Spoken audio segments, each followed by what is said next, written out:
ધાનેરાના સરહદી ગોલા ગામનો દલિત સમાજનો યુવાન સીઆરપીએફની કઠિન તાલીમ પૂર્ણ કરી વતને પરત ફરતા દેશભક્તિના માહોલ વચ્ચે તેનું ભવ્ય સ્વાગત કરવામાં આવ્યું છે। આ પ્રસંગે વડગામના ધારાસભ્ય જિગ્નેશ મેવાણીએ હાજરી આપી દલિત સમાજના શિક્ષણ ધામ માટે 1 લાખ રૂપિયાના દાન સાથે મંગળ પ્રારંભ કરાવ્યો હતો।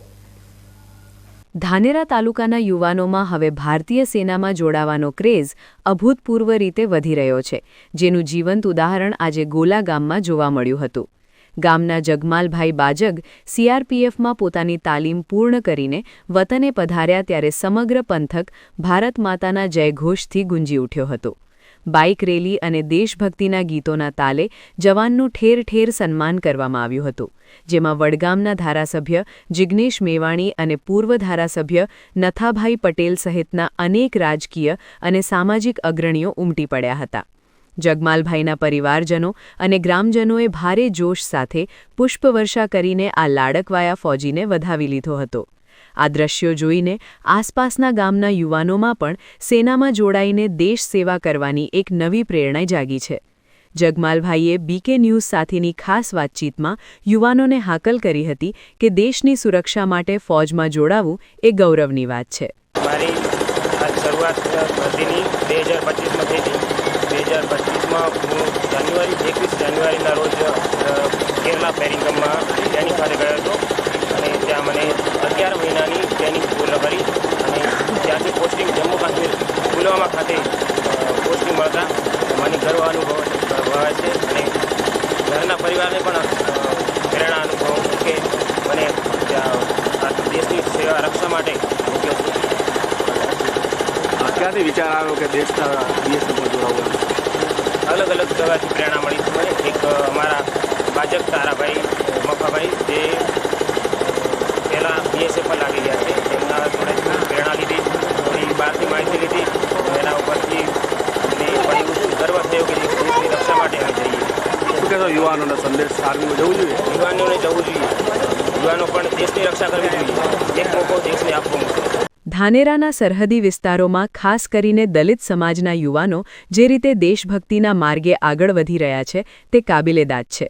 જગમાલભાઈના પિતા ભેરાભાઈ બાજગ એક સામાન્ય ખેડૂત છે અને તેમને 8 સંતાનો હોવા છતાં તેમણે ભારે આર્થિક સંઘર્ષ વેઠીને પોતાના પુત્રને ભણાવ્યો અને આજે તેને દેશના રક્ષક તરીકે તૈયાર કર્યો છે। જ્યારે જગમાલભાઈએ સ્ટેજ પર પોતાના પિતાને ફૌજની કેપ પહેરાવી ત્યારે પિતાની આંખોમાં હર્ષના આંસુ આવી ગયા હતા અને વાતાવરણ એકદમ ભાવુક બની ગયું હતું। સામાન્ય ખેડૂત પરિવારના દીકરાએ આજે આખા સમાજ અને જિલ્લાનું માન વધાર્યું છે, જેના કારણે પરિવારમાં દિવાળી જેવો માહોલ જોવા મળી રહ્યો છે। મારે 3 દીકરા પોસ્ટ ડિગ્રી બરાબર। આ છોટો ભાઈ એ ભણ્યો અને મેં મજૂરી કરી, એને પૈસા મોગ્યા કરી દી તો મેં દીધા। અરે આ ભણવામાં મળવો પડ્યો નહીં, મેં એને હિંમત દીધી મેં દીકરા ભણજે, તું ભણવાથી તારો ભાવ સુધરશે। તો એને કહ્યું કે હું ભણું। આ ભણતા ત્યાં પછી એને બરાબર બધે એને ખૂબ મહેનત કરી, કઈ રાતે દોડ્યો દોડે કરીને આમ પૂરું શરીરની કસરત કરી અને અદરો આગળ વધ્યો ત્યાં સુધી આજે આવે ઘરે આવ્યો હોય। આ કાર્યક્રમ માત્ર સન્માન સમારોહ પૂરતો મર્યાદિત ન રહ્યો, પરંતુ સમાજના ઉત્થાન માટેનું એક માધ્યમ પણ બન્યો હતો।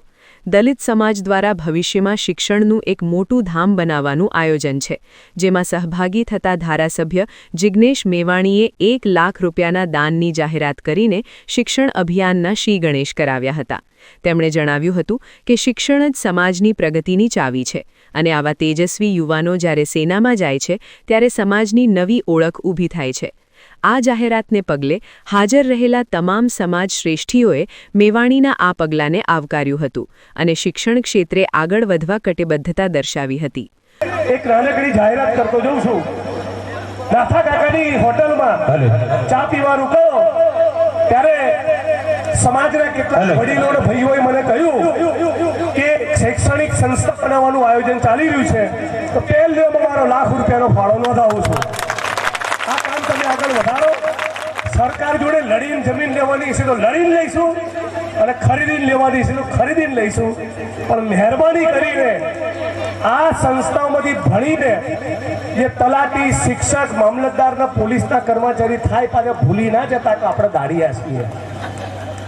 આપણો ભાઈ આજે પણ સફાઈ કામદાર તરીકે કામ કરે છે અને અત્યાચાર અન્યાયનો ભોગ બને છે કે પાછા ભૂલી ના જતા એવા સરકારી કર્મચારીઓ પેદા થાય એવી આશા અપેક્ષા રાખું છું. ફરી એક જગમાલભાઈને મારા સેલ્યુટ. ગોલા ગામના આંગણે આજે દેશભક્તિ અને શિક્ષણના ત્રિવેણી સંગમ સમાન કાર્યક્રમ યોજાયો હતો.